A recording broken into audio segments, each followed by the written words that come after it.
नमस्कार, जय मां भारती। दोस्तों, अगर आपको ये कंटेंट पसंद आ रहा है तो वीडियोस को लाइक कीजिए, शेयर कीजिए और चैनल को सब्सक्राइब जरूर कीजिएगा। सब्सक्राइब करने के बाद बेल आइकन भी जरूर दबाइएगा, जिससे कि आपको भविष्य में आने वाले एपिसोड्स का नोटिफिकेशन मिल सके।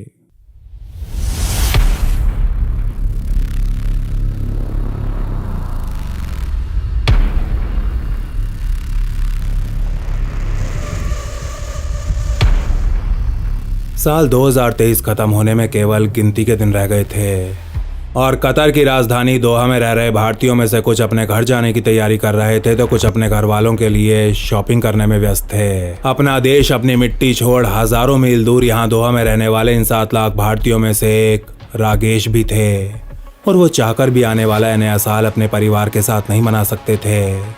वो ऐसा नहीं कर सकते क्योंकि उन्हें 6 बाई 9 फीट की एक छोटी सी काल कोठरी में रखा गया है।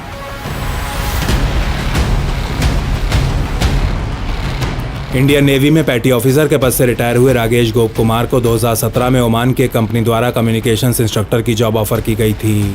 वैसे भी भारतीय जॉब मार्केट में उनके जैसे पूर्व नौसैनिकों के लिए कोई खास अवसर नहीं हुआ करते थे, इसीलिए पढ़ाई कर रहे अपने बच्चों के भविष्य को ध्यान में रखते हुए वो इस नौकरी को तुरंत स्वीकार कर लेते हैं। अगले 5 वर्षों के दौरान रागेश खूब मन लगाकर काम करते हैं और उनकी ये मेहनत उन्हें दोहा में स्थित मिडिल ईस्ट की सबसे प्रतिष्ठित डिफेंस ट्रेनिंग कंपनी तहरा ग्लोबल तक ले आती है।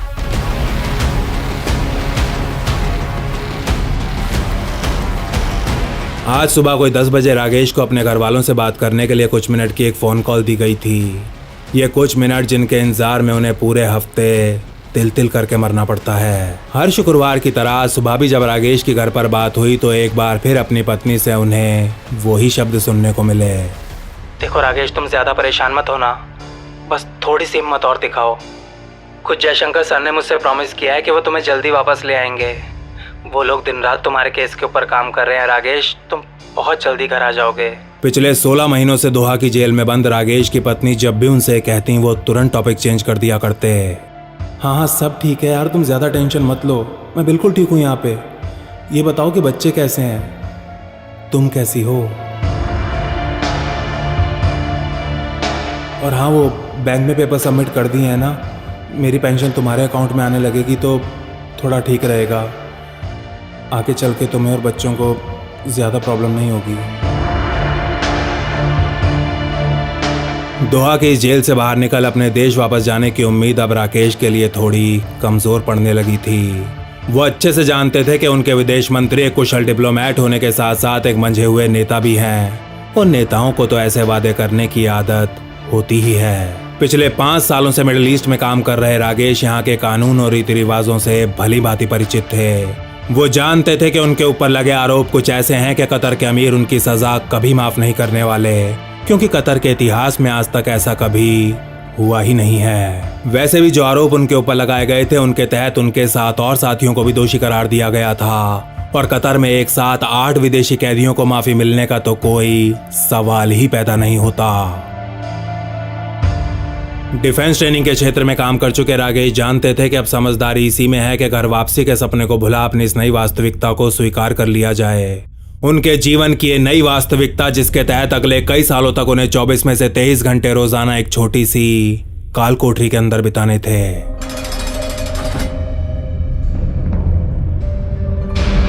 रागेश अपने जीवन की इस नई अंधकार में सच्चाई का सामना करने में लगे हुए थे, इस बात से पूरी तरह अनजान कि उनके विदेश मंत्री द्वारा उनके घर वालों को दिया गया वो वचन कोई चुनावी वादा नहीं बल्कि एक पत्थर की लकीर है।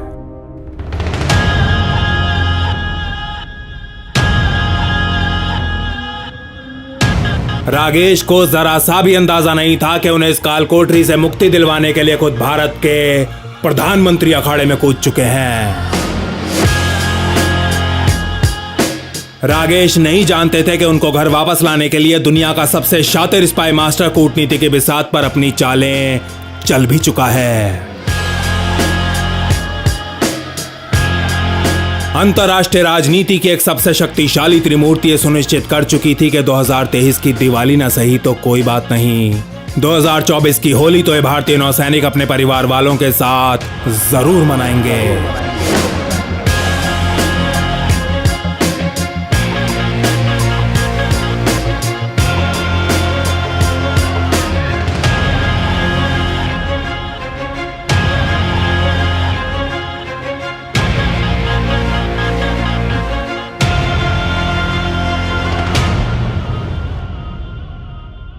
30 अगस्त 2022। ये वो दिन था, वो समय था जब पूरे देश में केवल दो ही चीज़ों का खुमार छाया हुआ था, क्रिकेट और इसरो। कुछ दिन पहले T20 का एशिया कप शुरू हुआ था और 2 दिन पहले पाकिस्तान के विरुद्ध हार्दिक पांड्या ने अपनी तूफानी बल्लेबाजी से पाकिस्तान की मुट्ठी से मैच छीन लिया था। और आज हांगकांग के विरुद्ध सूर्य कुमार यादव ने छक्कों के ओले बरसा दिए थे, ओले। अभी एक हफ्ते पहले चांद के साउथ पोल के ऊपर चंद्रयान 3 को उतार के इसरो ने इतिहास रच दिया था और आज एक हफ्ते बाद भी देश विदेश में भारत के इसी कारनामे की वाहवाही हो रही थी। लेकिन भारत से कोई 3000 किलोमीटर दूर कतर में इस समय कुछ ऐसा घट रहा था जो 8 भारतीय मिडिल क्लास परिवारों की जिंदगी में एक प्रचंड भूकंप लाने वाला था।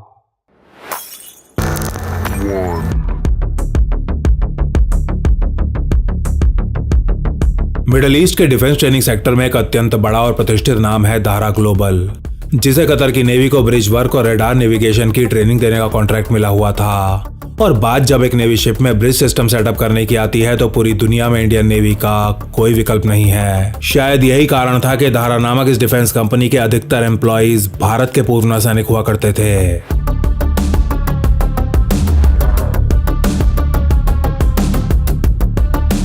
इस समय दारा ग्लोबल में 75 से ज्यादा भारतीय काम कर रहे थे और इनमें से 8 को आज कतरी पुलिस द्वारा गिरफ्तार कर लिया गया था। कतरी सबमरीन्स के सीक्रेट्स इजराइल को बेचने के आरोप में गिरफ्तार हुए इन पूर्व नौसैनिकों के नाम थे captain Navtej Gill, captain Saurabh Vashisht, commander Purnendu Tiwari, commander Amit Nagpal, commander SK Gupta, commander BK Varma, commander Suganakar Pakala और पेटी ऑफिसर राकेश गोप कुमार। गिरफ्तार हुए पूर्व नौसैनिक 20 साल या उससे ज्यादा समय भारतीय नौसेना की सेवा कर चुके थे और आज वर्तमान में दारा ग्लोबल के लिए कतरी नेवी को ट्रेनिंग देने का काम कर रहे थे। तमिलनाडु के प्रतिष्ठित डिफेंस सर्विसेज स्टाफ कॉलेज में इंस्ट्रक्टर रह चुके कैप्टन नवतेज गिल को राष्ट्रपति द्वारा गोल्ड मेडल ऑफ एक्सीलेंस मिला हुआ था और कमांडर पूर्णेंदु तिवारी को 2019 में प्रवासी भारतीय सम्मान दिया गया था। कहने का मतलब यह कि अपनी अपनी फील्ड में इन 8 भारतीयों का कोई सानी नहीं था। तो फिर रिटायरमेंट के बाद इन्हें भारत में कोई अच्छी नौकरी क्यों नहीं मिल पाई थी? इन्हें अपना देश, अपना परिवार छोड़ मिडिल ईस्ट आखिर क्यों जाना पड़ा था? भारतीय जॉब मार्केट की एक अत्यंत दुखद और कड़वी सच्चाई यह है कि यहाँ एक पूर्व फौजी अफसर के ऊपर एक MBA धारक को प्राथमिकता दी जाती है। दशकों तक भारतीय सेना की सेवा कर चुके एक अनुभवी सैनिक के मुकाबले IIM से निकले एक अनुभवहीन उम्मीदवार को कहीं ज्यादा सैलरी दी जाती है। नेवी से रिटायर होने के बाद जब ये 8 नौसैनिक जॉब मार्केट में आए तो इन्हें भी इसी कड़वी सच्चाई का सामना करना पड़ा। भारतीय कंपनीज द्वारा इन्हें जो सैलरी ऑफर की जा रही थी वो इनके अनुभव, कौशल और अंतर्राष्ट्रीय स्टैंडर्ड्स के मुकाबले बहुत ज्यादा कम थी और यही कारण था कि ना चाहते हुए भी इन्हें मिडिल ईस्ट का रास्ता चुनना पड़ा। मई 2021 में इटालियन गवर्नमेंट और कतर के बीच एक सीक्रेट डील साइन की गई थी। इस डील के तहत CABI कातानियो नामक एक कंपनी को कतरी अमीरी नेवी के लिए 2 U212 स्टेल्थ सबमरीन्स का निर्माण करना था। न्यूक्लियर क्षमता वाली इन दोनों सबमरीन्स को 2022 की शुरुआत तक कतर को डिलीवर किया जाना था और अपनी नेवी को इन सबमरीन्स के ऊपर ट्रेनिंग देने का जिम्मा कतर द्वारा दारा ग्लोबल को सौंपा गया था।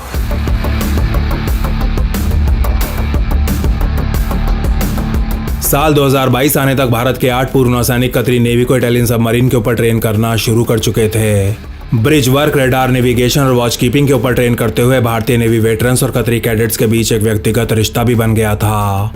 एक कैडेट के व्यक्तित्व को गहराई से समझे बिना उसे सफलतापूर्वक ट्रेन करना लगभग असंभव काम होता है। व्यक्तिगत स्तर पर मोटिवेट किए बिना एक व्यक्ति को प्रोफेशनल ट्रेनिंग कभी नहीं दी जा सकती और शायद यही कारण था कि समय के साथ साथ भारतीय नौसैनिक और कतरी कैडेट्स के बीच प्रोफेशनल के अलावा एक अत्यंत मजबूत पर्सनल रिश्ता भी बन गया था।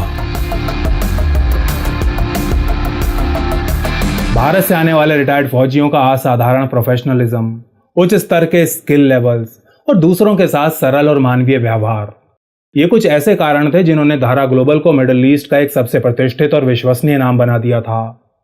यहाँ के लगभग हर देश की सेना डिफेंस ट्रेनिंग के लिए इसी कंपनी को हायर करना चाहती थी और यही बात अब कुछ लोगों को बहुत ज्यादा खटकने लगी थी।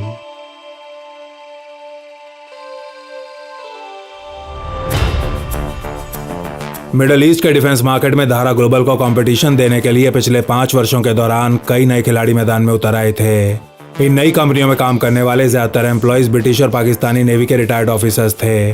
कुछ कंपनियों के बोर्ड ऑफ डायरेक्टर्स में पाकिस्तान के रिटायर्ड जनरल्स बैठे हुए थे और इस बिजनेस में अपने लाखों डॉलर्स भी निवेश कर चुके थे। पाकिस्तानी और ब्रिटिश सपोर्ट वाली इन कंपनियों द्वारा हर संभव प्रयास किए जा रहे थे, लेकिन फिर भी मिडिल ईस्ट के ज्यादातर सरकारी कॉन्ट्रैक्ट्स अभी भी धारा ग्लोबल को ही अवार्ड किए जा रहे थे। पाकिस्तानी जनरल इस बात से कतई खुश नहीं थे और उनकी इस नाराजगी को दूर करने का जिम्मा अब ISI को सौंप दिया गया था। फरवरी 2022 की शुरुआत में आपारा स्थित ISI हेडक्वार्टर्स में एक टॉप सीक्रेट मीटिंग होती है। मीटिंग जिसका टॉपिक था मिडिल ईस्ट के डिफेंस ट्रेनिंग सेक्टर से भारतीय नौसैनिकों की छुट्टी करवाना। ISI और धारा ग्लोबल के प्रतियोगी अच्छे से जानते थे कि जब तक इस मार्केट में भारत के रिटायर्ड फौजी काम कर रहे हैं तब तक पाकिस्तान के पूर्व अफसरों को कोई घास नहीं डालने वाला। इसीलिए इस मीटिंग में निर्णय किया जाता है कि मिडिल ईस्ट में काम करने वाले भारतीय नेवल ऑफिसर्स की बेदाग छवि के ऊपर कुछ भी करके दाग लगाने ही होंगे। और इसके साथ ही धारा ग्लोबल के बिजनेस को खत्म करने के लिए ISI द्वारा एक सैबोटाज ऑपरेशन लॉन्च कर दिया जाता है।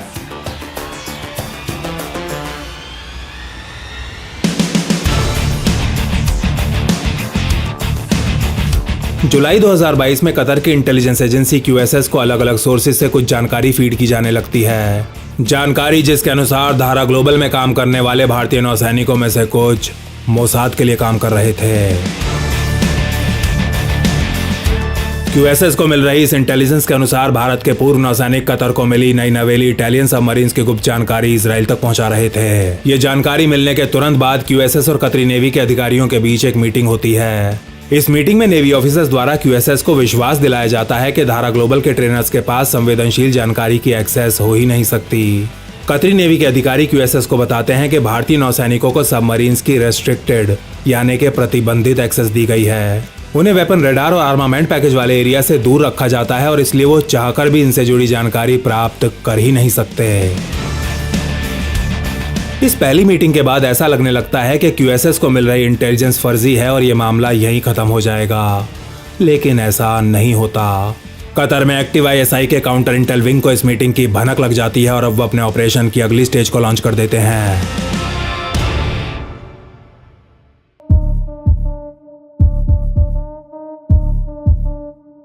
इसके तुरंत बाद ISI द्वारा U212 सबमरीन से जुड़े कतरी नेवी के अधिकारियों को टारगेट करना शुरू कर दिया जाता है। किसी को धर्म की दुहाई दे अपनी तरफ करने का प्रयास किया जाता है तो किसी को डॉलर से खरीदने का।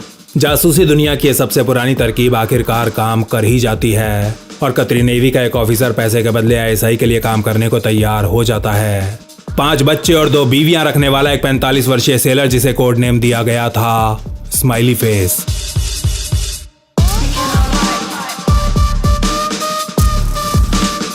QSS और कतरी नेवी के बीच हुई उस मीटिंग के 2 हफ्ते बाद एक दिन स्माइली फेस QSS के एक ऑफिसर को कॉल करता है और अगले ही दिन उसे QSS द्वारा अपने ऑफिस बुला लिया जाता है, जहां वो इंटेलिजेंस ऑफिसर्स को बताता है कि भारतीय नौसैनिकों और कुछ कतरी कैडेट्स और अफसरों के बीच बहुत गहरी दोस्ती हो चुकी है और इसी दोस्ती का इस्तेमाल कर भारतीयों द्वारा सबमरीन्स के सीक्रेट्स निकलवाए जा रहे हैं। स्माइली फेस द्वारा QSS के लिए गढ़ी गई इस कहानी के अनुसार भारतीय ट्रेनर्स और कतरी कैडेट्स एक दूसरे के घर पर भी आने जाने लगे थे और ऐसे में इन भोले भाले रंगरूटों से सबमरीन्स के वेपन रेडार और न्यूक्लियर क्षमताओं की डिटेल्स निकलवाना आखिर कौन सी बड़ी बात थी। QSS के पूछने पर स्माइली फेस बिना एक क्षण का संकोच किए कागज के टुकड़े पर 8 भारतीय नाम लिख देता है।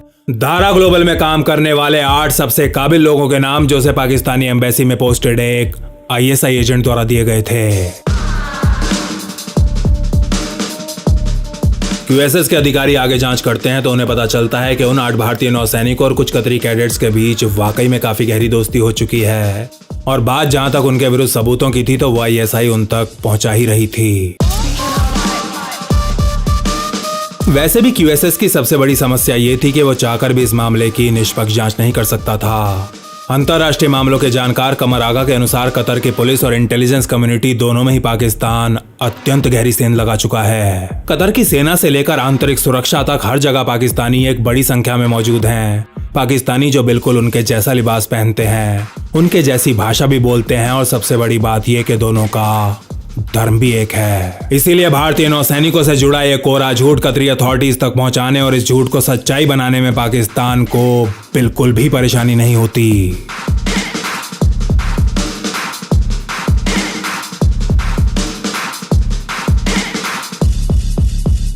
भारत और कतर के बीच हमेशा से ही काफी घनिष्ठ दोस्ती रही है। दोनों देशों के बीच कभी भी किसी प्रकार का कोई विवाद नहीं हुआ। इसीलिए जब यह खबर नई दिल्ली पहुंची तो विदेश मंत्रालय में कोई खास अफरा तफरी नहीं मची। इस समय कतर में भारतीय राजदूत का पद तक खाली पड़ा हुआ था। सबको शायद यही लग रहा था कि क्योंकि यह मामला भारत के पूर्व नौसैनिकों का है, इसलिए उन्हें कोई ज्यादा कठोर सजा नहीं सुनाई जाएगी।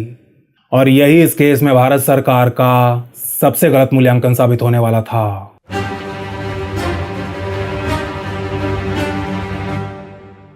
इन गिरफ्तारियों की खबर जब धारा ग्लोबल में काम कर चुके एक वरिष्ठ अधिकारी को मिलती है तो संडे गार्डियन को इंटरव्यू देते हुए वो कहते हैं, नहीं ऐसा नहीं हो सकता, यह संभव है। एक नहीं, दो नहीं, बल्कि धारा के 8 एम्प्लॉयज़ और वो भी भारतीय एम्प्लॉयज़ ने पैसों के लिए ऐसा किया होगा। मैं ये हरगिज़ नहीं मान सकता। अरे भारतीय नौसैनिक तो धारा के ताज में जड़े हुए हीरे थे, हीरे। और डिफेंस से जुड़े हर काम के लिए खुद कतरी सरकार की पहली पसंद भी भारतीय ही होते थे। हमारे हाथ में इतना काम था कि हम 2029 तक कोई नया कॉन्ट्रैक्ट भी नहीं ले सकते थे। धारा ग्लोबल के सारे एम्प्लॉयज़, खासतौर पर भारतीय, तो मैनेजमेंट से इतने ज़्यादा खुश थे कि वो अपने परिवारों के साथ या मिडिल ईस्ट में सेटल हो रहे थे। मेरे पास ये सोचने के अलावा और कोई विकल्प है ही नहीं कि भारतीयों और धारा ग्लोबल के साथ जो भी हो रहा है वो एक बहुत बड़ा जियोपॉलिटिकल और कॉरपोरेट षड्यंत्र है। दोहा में भारत के डेप्यूटी हेड ऑफ मिशन और एक्टिंग एम्बेसडर संदीप कुमार जेल में भारतीय नौसैनिकों से मिल उन्हें विश्वास दिलाते हैं कि उन्हें जल्दी यहां से बाहर निकाल लिया जाएगा। भारत के डिप्लोमेटिक दबाव बनाने पर 3 अक्टूबर 2022 के दिन 8 भारतीय नौसैनिकों को पहली बार काउंसलर एक्सेस यानी कि अपनी इच्छा अनुसार वकील रखने की अनुमति दे दी जाती है। इसी दिन धारा ग्लोबल के सीईओ खमीस अल-आज़मी अपने भारतीय एम्प्लॉयज को छुड़वाने के लिए QSS के ऑफिस आ पहुंचते हैं और जब वो गुस्से में अपना कड़ा विरोध दर्ज करवाते हैं तो उन्हें भी गिरफ्तार कर पूरे 60 दिनों के लिए काल कोठरी में डाल दिया जाता है। भारतीय कॉन्सुलेट के वकीलों द्वारा दायर की गई अनेकों जमानत याचिकाओं को एक के बाद एक कतरी अदालत द्वारा खारिज कर दिया जाता है। 25 मार्च 2023 के दिन कतरी कानून के तहत दोहा की एक कोर्ट में 8 भारतीयों के विरुद्ध चार्जेस फाइल कर दिए जाते हैं और बंद दरवाजों के पीछे रखे गए गुप्त ट्रायल को अत्यंत तेज रफ्तार से चलाया जाने लगता है। इसके लगभग 1 महीने बाद ISI का दूसरा कोवर्ट उद्देश्य भी पूरा हो जाता है। 22 अप्रैल 2023 के दिन धारा ग्लोबल दोहा में अपने ऑपरेशन स्थायी रूप से बंद करने की घोषणा करते हुए अपने समस्त भारतीय स्टाफ से इस्तीफा मांग लेती है। 2023 में मई का महीना खत्म होते होते धारा ग्लोबल कतर से अपना बोरिया बिस्तर पूरी तरह समेट चुकी होती है और कंपनी में काम करने वाले सभी भारतीय कर्मचारी भी भारत वापस लौट जाते हैं। लेकिन जेल में बंद उनके वार्ड साथी ऐसा नहीं कर पाते। बंद कमरे में चल रहे उनके ट्रायल को इतना ज्यादा गुप्त रखा जाता है कि उनके घर वालों और यहाँ तक कि भारतीय कॉन्सुलेट को भी अदालती कार्यवाही के ऊपर कोई जानकारी नहीं दी जाती। भारत सरकार द्वारा श्री विपुल को कतर में अपना राजदूत नियुक्त कर दिया जाता है और वो कुछ दिन बाद दोहा पहुंच अपना कार्यभार भी संभाल लेते हैं। दोहा आते ही एम्बेसडर विपुल इस केस के ऊपर काम करने में लग जाते हैं और 4 अगस्त 2023 के दिन कतरी प्रशासन भारतीय वेटरन्स को काल कोठरी से निकाल जेल वार्ड में शिफ्ट कर देता है, जहां उन्हें अकेले नहीं बल्कि 2-2 की जोड़ियों में एक दूसरे के साथ रखा जाता है। सामान्य जेल वार्ड में हुए इस ट्रांसफर से भारतीय कॉन्सुलेट के हौसले थोड़े से बुलंद हो जाते हैं। इसे एक शुभ संकेत मानते हुए नई दिल्ली में अब ऐसे कयास लगाए जाने लगते हैं कि भारतीय नौसैनिकों को ज्यादा कठोर सजा नहीं दी जाएगी और वो जल्दी घर वापस आ जाएंगे। लेकिन ऐसा बिल्कुल नहीं होता। नई दिल्ली ही नहीं, भारत ही नहीं, बल्कि पूरी दुनिया को चौंकाते हुए कतर इन 8 अति सम्मानित भारतीय वेटरन्स को मृत्युदंड सुना देता है। Court in Qatar has handed down the death penalty to 8 former Indian Navy personnel who were detained in Doha in 2022.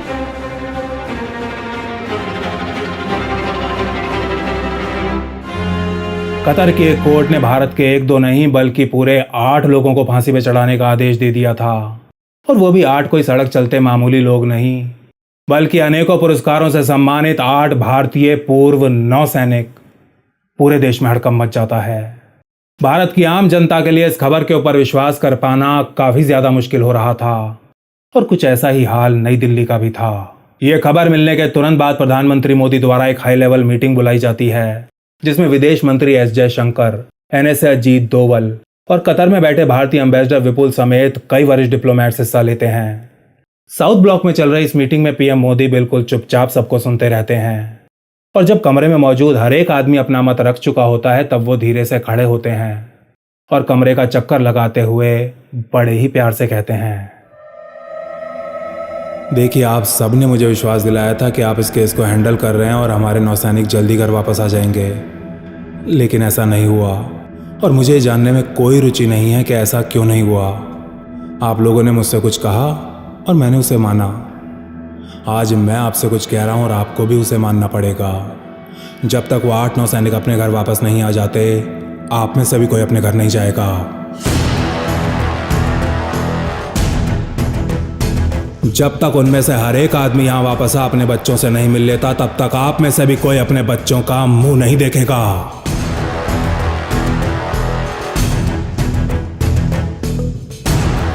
अक्टूबर 2023 की सुबह भारत के विदेश मंत्री प्रत्येक नौसैनिक के परिवार से मिलते हैं।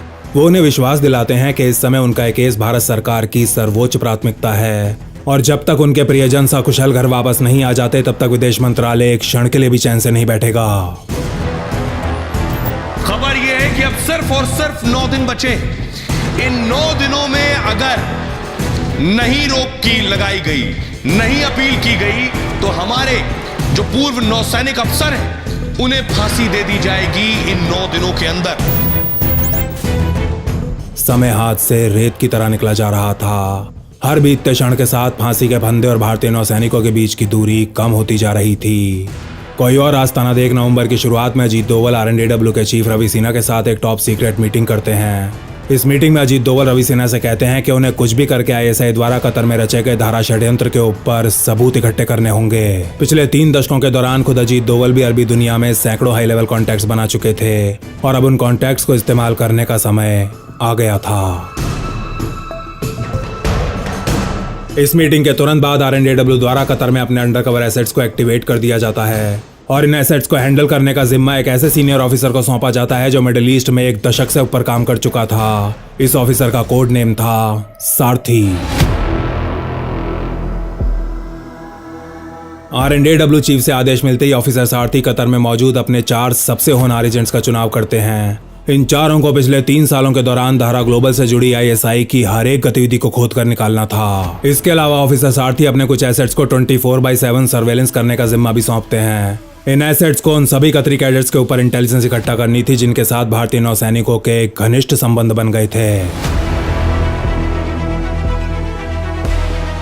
RNDW से मिलने के तुरंत बाद अजीत डोवल अमेरिका के NSA जेक सलिवन से बात करते हैं और विदेश मंत्री S जयशंकर US के secretary of state Anthony Blinken से। डोवल और जयशंकर जानते थे कि पिछले कुछ वर्षों में US और कतर के बीच रिश्ते काफी ज्यादा मजबूत हुए हैं। 2 साल पहले US द्वारा कतर को एक मेजर नॉन नेटो एलाई का दर्जा दिया गया है। कतर अमेरिका की सेंट्रल कमांड के लिए फॉरवर्ड हेडक्वार्टर्स का काम भी करता है और उसका अल उदैद एयरबेस मिडिल ईस्ट में US एयरफोर्स का सबसे बड़ा बेस है। यही कुछ कारण थे जिनके चलते S जयशंकर और अजीत डोवल अमेरिका से कतर के ऊपर जितना हो सके उतना दबाव बनाने के लिए कहते हैं। इसके बाद खुद को मीडिया की नजरों से बचाते हुए NSA अजीत डोवल दोहा के लिए निकल जाते हैं, जहां उनकी मुलाकात कतर के NSA शेख मोहम्मद बिन अहमद अल मुसनाद के साथ होती है। इन 2 भारतीय दिग्गजों की रणनीति अब थोड़ा साफ दिखाई दे रही थी। भारतीय नौसैनिकों को छुड़वाने के लिए एक तरफ तो अमेरिका से कतर के ऊपर दबाव डलवा रहे थे और खुद अपनी तरफ से भी उसे सांस लेने का कोई मौका नहीं दे रहे थे।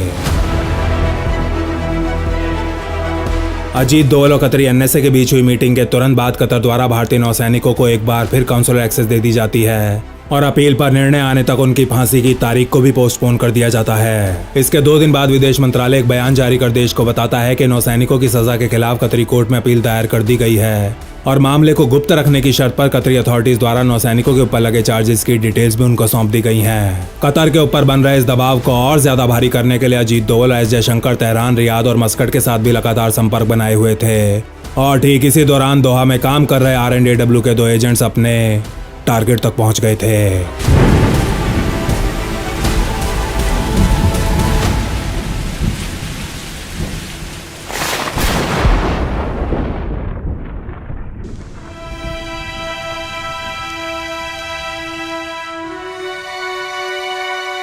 नवंबर 2023 के तीसरे जुम्मे को सफेद अबाया पहने एक अरबी दोहा की एक मस्जिद से बाहर निकलता है और पैदल ही पास बने एक मार्केट की तरफ चलने लगता है कि तभी अचानक उसके पीछे 2 आदमी प्रकट होते हैं। कुछ सेकंड तक चुपचाप अरबी का पीछा करने के बाद इनमें से एक आदमी अपनी जेब से 100 रियाल का एक नोट निकालता है और उसके कंधे पर हाथ रखते हुए अरबी भाषा में उससे कहता है, सुनिए भाईजान, आपके पैसे नीचे गिर गए, आपके ये ना। थोड़ा सा अवाक हो चुका अरबी पहले उस आदमी के चेहरे को देखता है और फिर उस 100 के नोट को घूरने लगता है। मेरी जेब से गिरा तो मेरा ही होगा ना भाईजान, लाइए शुक्रान। ये कहते हुए अरबी फटाक से वो 100 का नोट अपनी जेब में रख लेता है और ये देख वो दोनों आदमी एक दूसरे का चेहरा ताकते रह जाते हैं। वो चेहरी पाजी, बोलो टोमी पाजी, जी बंदा तो बड्डा ही नंगा आदमी है, पैंट चौथा।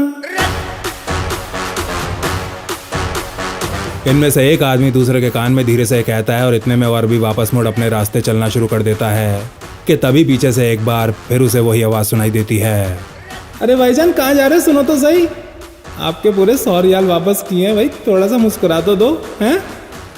ऐसे भी आपको तो सब स्माइली फेस कह के बुलाते हैं ना, हैं? ये दोनों आदमी जिन्होंने भरी दोपहरी में ISI के लिए काम करने वाले स्माइली फेस को तारे दिखा दिए थे, कोई आम भारतीय नहीं बल्कि RNDW के 2 महासनकी लेकिन देशभक्त अंडरकवर एजेंट्स थे।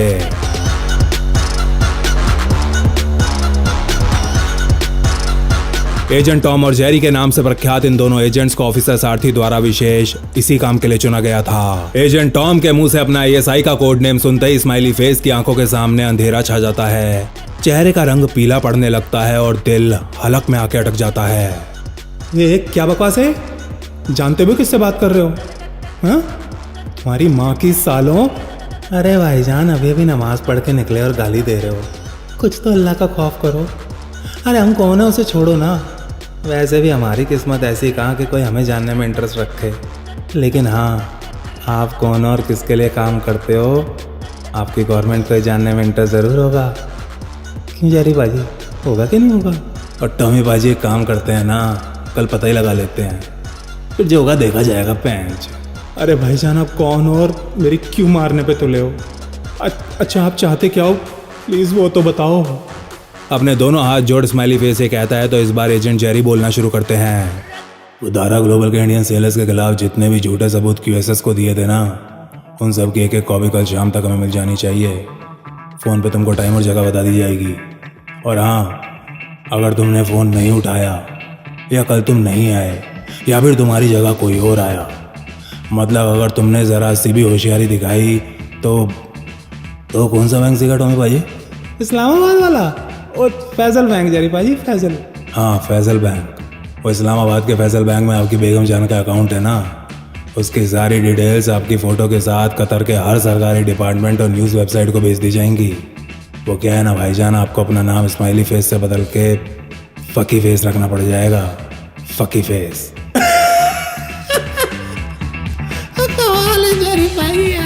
अब बस करो टॉमी भाजी यार, की कर दे भाई, मैं काम कर रहे हैं, सीरियस हो जाओ। हाँ स्माइली फेस, चलो स्माइल करते हो कट ले यहाँ से, चल कट ले।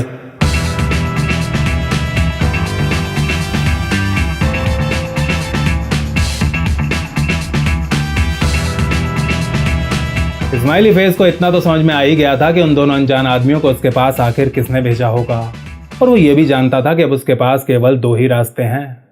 पहला ये कि वो चुपचाप उन सभी डॉक्यूमेंट्स की कॉपीज RNDW के हवाले कर दे, या फिर दूसरा ये कि वो अपने ISI के हैंडलर्स को कॉल लगाए और फिर रातों रात चुपचाप अपने परिवार समेत कतर छोड़ किसी और देश में जाकर बस जाए। लेकिन दोहा जैसे आलीशान शहर में ऐशो आराम की जिंदगी जी रहा स्माइली फेस गुमनामी के अंधेरे में गद्दार की जिंदगी आखिर कैसे गुजार सकता था। इसीलिए वो बिना किसी को कुछ बताए अगले दिन की शाम को सभी डॉक्यूमेंट्स की कॉपीज और डिटेल्स एजेंट टॉम और जेरी को सौंप देता है।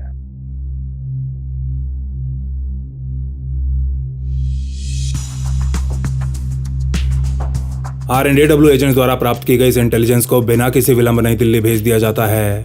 इसके तुरंत बाद साउथ ब्लॉक में एक मीटिंग बुलाई जाती है जिसमें केवल मोदी, शंकर और दोवल हिस्सा लेते हैं। भारतीय नौसेना के अफसरों को वापस लाने वाले सभी रास्तों पर विचार विमर्श करने के बाद जयशंकर PM मोदी से कहते हैं, मिस्टर प्राइम मिनिस्टर, अपने नौसैनिकों को घर लाने के लिए जितने भी विकल्प थे हम उन सब पर गहराई से विचार कर चुके हैं और हमारा यही मानना है कि अब आपको ही हस्तक्षेप करना होगा। इससे पहले कि जयशंकर की बात पूरी हो पाती PM मोदी फटाक से पूछते हैं, हाँ तो बताइए क्या करना है, नेक काम में देरी कैसी? PM मोदी ये कहते हैं तो विदेश मंत्री अजीत डोवल की तरफ देखने लगते हैं। सर एक्चुअली दोहा में एक्टिव हमारे अंडरकवर एजेंट्स ने कुछ और इंटेल इकट्ठा की है जो पूरी तरह साबित करती है कि हमारे नौसैनिकों ने कुछ नहीं किया, वो बिल्कुल निर्दोष हैं। इस इंटेल का प्रयोग कर एक तरफ से हम अपने लेवल पर कतर के ऊपर दबाव बनाएंगे और सर ठीक उसी समय आपको कतर के अमीर को हैंडल करना होगा। एनएसए दोवल की इस बात को आगे बढ़ाते हुए जयशंकर कहते हैं, mister Doval is right sir, और बेहतर यही होगा कि आप व्यक्तिगत रूप से अमीर से मिलें। इस मीटिंग के तुरंत बाद अजीत दोवल कतर के एनएसए से मिलने दोहा निकल जाते हैं। विदेश मंत्री एस जयशंकर पीएम मोदी और कतरी अमीर के बीच मीटिंग करवाने की तैयारियों में लग जाते हैं और केवल कुछ ही फोन कॉल्स में मीटिंग फिक्स भी हो जाती है।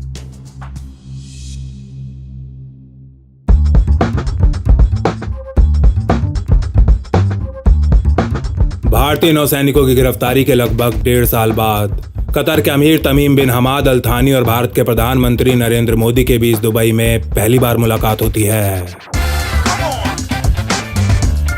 इस समय यूएन द्वारा दुबई में क्लाइमेट चेंज के ऊपर COP28 नामक एक कॉन्फ्रेंस का आयोजन किया जा रहा था और इसी कॉन्फ्रेंस की आड़ में आज पीएम मोदी और अल थानी की ये मीटिंग भी हो रही थी। इस छोटी सी मुलाकात में पीएम मोदी अल थानी को India middle east Europe economic corridor से कतर को होने वाले भावी फायदे गिनवाते हैं और भारत कतर के बीच होने वाले $15 बिलियन के द्विपक्षीय ट्रेड की याद भी दिलाते हैं।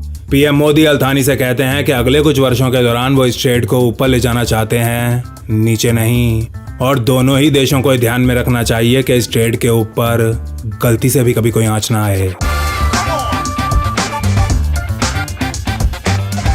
पीएम मोदी अल थानी को बताते हैं कि भारत इस समय क्लीन एनर्जी की तरफ जाने का प्रयास कर रहा है और वो चाहते हैं कि इन प्रयासों का सबसे ज्यादा फायदा किसी और को नहीं बल्कि भारत के अच्छे दोस्त कतर को मिले।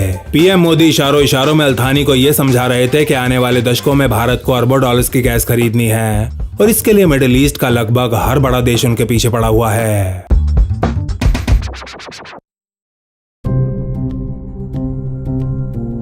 अंतरराष्ट्रीय कूटनीति की इस दिग्गज त्रिमूर्ति और भारतीय एजेंट द्वारा की जा रही दिन रात की मेहनत आखिरकार रंग ले ही आती है और 28 दिसंबर 2023 के दिन कतर की कोर्ट ऑफ अपील्स द्वारा सभी भारतीय नौसैनिकों के मृत्युदंड को कारावास में तब्दील कर दिया जाता है।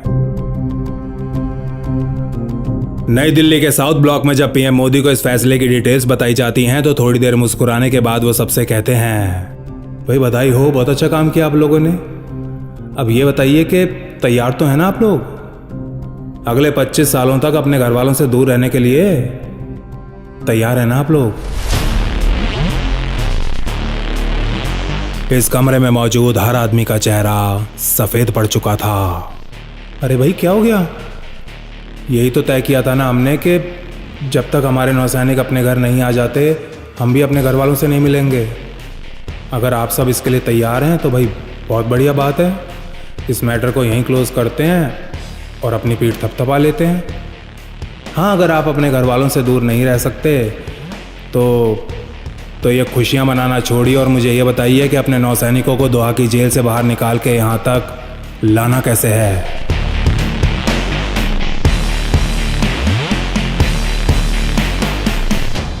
अब ऐसा बिल्कुल नहीं था कि पीएम मोदी अपने विदेश मंत्रालय के काम से खुश नहीं थे। वो तो उनके काम से बहुत ज्यादा खुश थे, बहुत ज्यादा संतुष्ट थे। वो ये भी अच्छे से जानते थे कि भारतीय डिप्लोमेट्स इस केस के ऊपर पिछले कुछ महीनों से दिन रात जी तोड़ मेहनत कर रहे हैं। लेकिन पीएम मोदी इस समय एक डिप्लोमेट नहीं बल्कि पॉलिटिशियन की तरह सोच रहे थे। वो सही समय पर चोट करने का महत्व कितना ज्यादा होता है ये एक पॉलिटिशियन से अच्छा और कौन समझ सकता है। पीएम मोदी जानते थे कि इस समय लोहा एकदम ठीक गर्म है और यदि ये अफसर खुद को शाबाशी देने में निकल गया तो ये एक बहुत बड़ी गलती होगी। इसीलिए उनके आदेश पर बिना किसी विलंब इस ऑपरेशन के अगले फेज को लॉन्च कर दिया जाता है।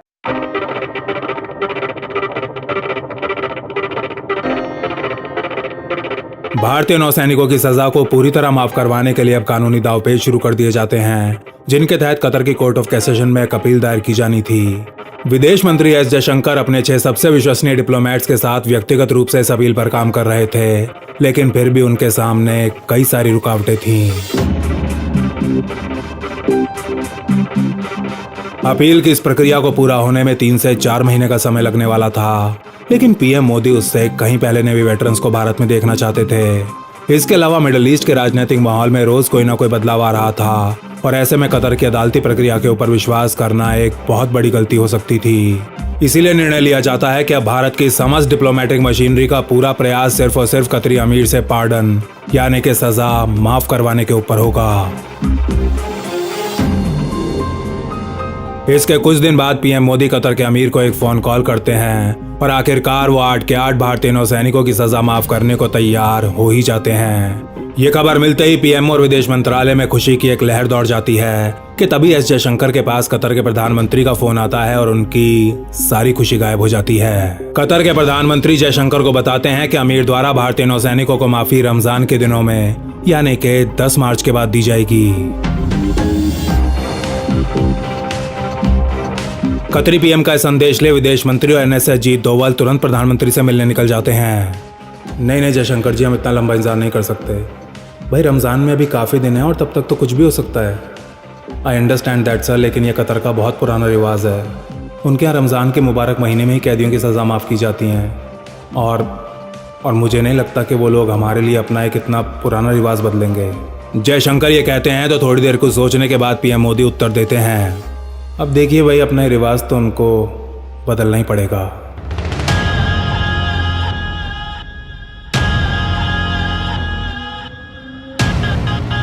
मैं चाहता हूं कि हमारे नौसैनिक इस साल की होली अपने घर वालों के साथ मनाएं, तो जो भी करना है कीजिए, लेकिन उनको जल्दी घर वापस लाइए।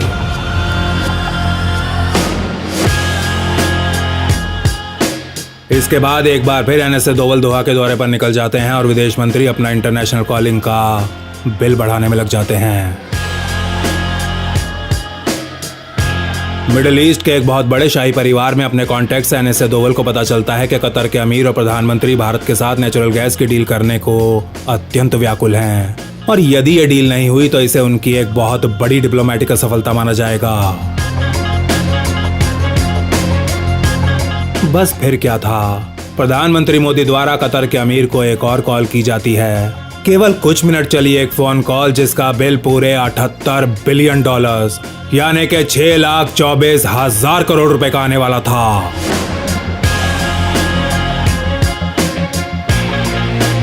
पीएम मोदी की उस कॉल के कुछ हफ्ते बाद भारत की पेट्रोनेट एलएनजी लिमिटेड और कतर एनर्जी के बीच 78 बिलियन यूएस डॉलर्स की एक डील साइन की जाती है। एक डील जिसके तहत 2028 से 48 के बीच भारत कतर से लगभग 7.5 मिलियन टन नेचुरल गैस हर साल खरीदने वाला है।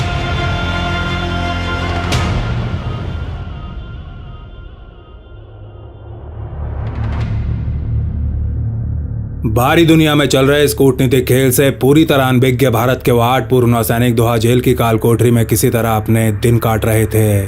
इनमें से किसी को 5 साल की सजा दी गई थी तो किसी को 10 से 25 साल की, और वो भी एक ऐसे अपराध के लिए जिससे उनका दूर दूर तक कोई लेना देना नहीं था। लेकिन पूरी तरह निर्दोष होने के बावजूद भी ये नौसैनिक किसी प्रकार की कोई शिकायत नहीं कर रहे थे। ये फौजी तो इसी बात में खुश थे कि उनकी मृत्यु की सजा को कारावास में बदल दिया गया है और अपने घर वालों से बात करने के लिए उन्हें हफ्ते में एक फोन कॉल भी दी जा रही है।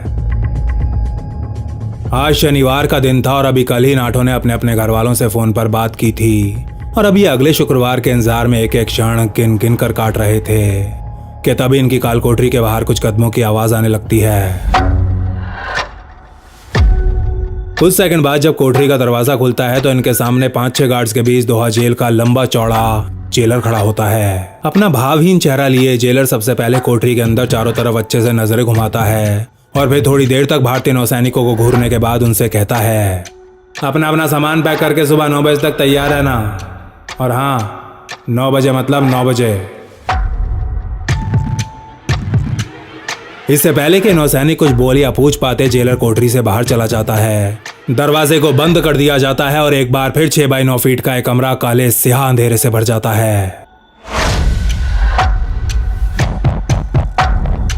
सुबह 9 बजे तक तैयार रहना, दोहा में तो बस यही एक जेल है, फिर कहां ले जा रहे होंगे ये लोग हमें। जेलर का यह आदेश सुनते ही नौसैनिकों के मन में अलग अलग प्रकार के विचार किसी ज्वालामुखी की तरह फटने लगते हैं और इस ज्वालामुखी से निकल रहा घबराहट का लावा इन्हें पूरी रात एक क्षण के लिए भी चैन से नहीं सोने देता।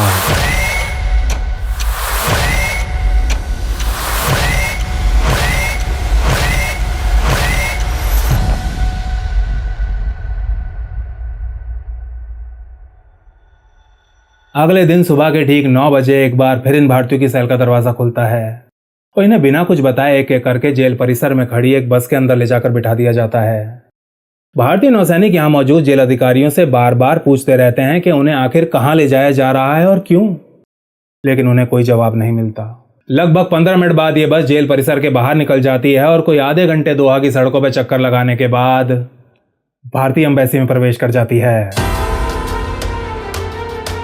गार्ड्स के कहने पर जब ये नौसैनिक बस से नीचे उतरते हैं तो इनके सामने अपने हाथों में पूजा की थाली और माला लिए कॉन्सुलेट के अधिकारी खड़े होते हैं। अपनी मिट्टी, अपने देश के अधिकारी जिन्हें अपने गले लगाए नौसैनिक फूट फूट के रोने लगते हैं।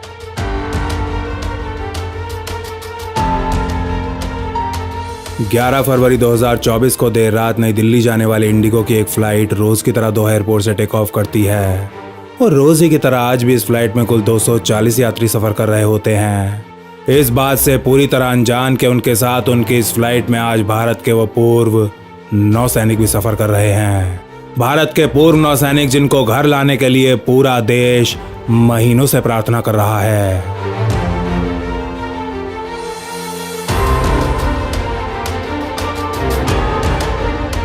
दोहा की जेल में पूरे 18 महीने बिताने के बाद आखिरकार भारतीय नौसैनिकों को आजाद करा लिया गया था।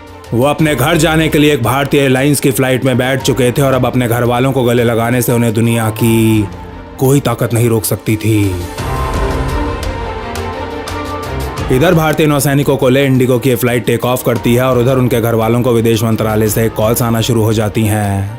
फोन के ऊपर ये समाचार सुन उनमें से कोई खुशी के मारे नाचने लगता है तो कोई बेहोश हो जाता है। जब इन भारतीय नौसैनिकों के घर वापसी की यह खबर सोशल मीडिया के ऊपर ब्रेक होती है तो देशवासी पूरी दुनिया अवाक रह जाती है और बच्चे, बूढ़े, आदमी, औरत, हर किसी की जबान पर सिर्फ और सिर्फ एक ही सवाल होता है, मोदी जी ने आखिर ये किया कैसे?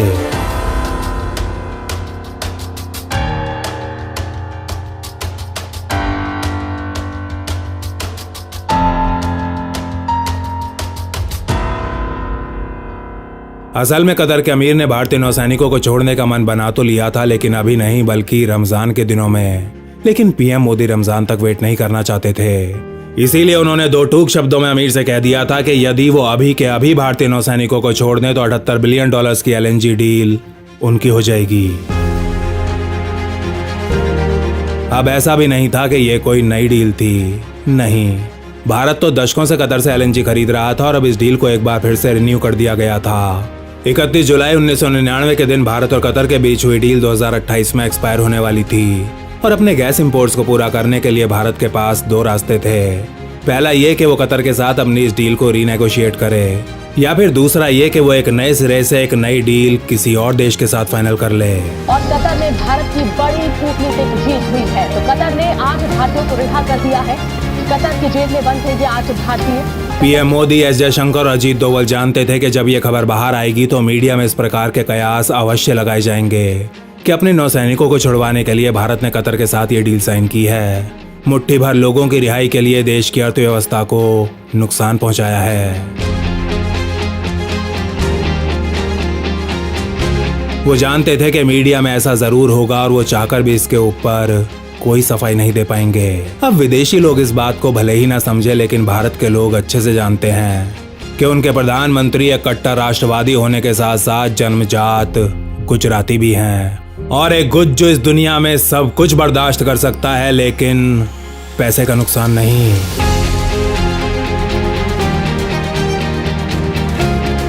वास्तविकता तो ये थी कि इस नई डील के अनुसार भारत को नुकसान नहीं बल्कि लाभ हुआ था और वो भी पूरे $6 बिलियन का। 25 साल पहले हुई डील के मुकाबले इस नई डील में भारत को LNG काफी सस्ते रेट्स के ऊपर दी जाएगी। इन नई शर्तों के अनुसार भारत को प्रति 1 मिलियन ब्रिटिश थर्मल यूनिट के ऊपर लगभग $0.8 की बचत हुआ करेगी। कहने का मतलब ये कि 20 वर्षों के अंतराल में भारत द्वारा अपने LNG इंपोर्ट्स पर कुल $6 बिलियन यानी कि लगभग 48,000 करोड़ रुपए बचाए जाएंगे। भारत की इस त्रिमूर्ति ने इस बार एक तीर से दो नहीं बल्कि 3 शिकार करके दिखाए हैं, 3 उद्देश्य हासिल किए हैं। पहला ये कि एक डील जो भारत को हर हाल में करनी ही थी वो पिछली डील के मुकाबले सस्ते दाम पर की गई। दूसरा ये कि इस डील के कारण भारत की एनर्जी बास्केट में क्लीन एनर्जी की भागीदारी 6 से बढ़कर 15% हो जाएगी। और तीसरा और सबसे महत्वपूर्ण उद्देश्य ये कि भारतीय नौसैनिकों को घर वापस लाने में इस डील ने अत्यंत महत्वपूर्ण भूमिका निभाई है। और यदि इस उद्देश्य को प्राप्त करने में फायदे की जगह करोड़ों डॉलर्स का नुकसान भी हो गया होता तो भी किसी भारतीय नागरिक के चेहरे पर एक शिकन तक नहीं आती। वैसे भी 7 समंदर पार जेल में सड़ रहे एक निर्दोष फौजी को आजाद कराने की भला क्या कीमत लगाई जा सकती है। Honourable prime minister Shri Modi को धन्यवाद करना चाहेंगे कि उनके पर्सनल इंटरवेंशन से ये पॉसिबल हुआ। I was equally in pain as he was, but I had a confidence in my Indian government and plus Modi ji हैं तो मुमकिन है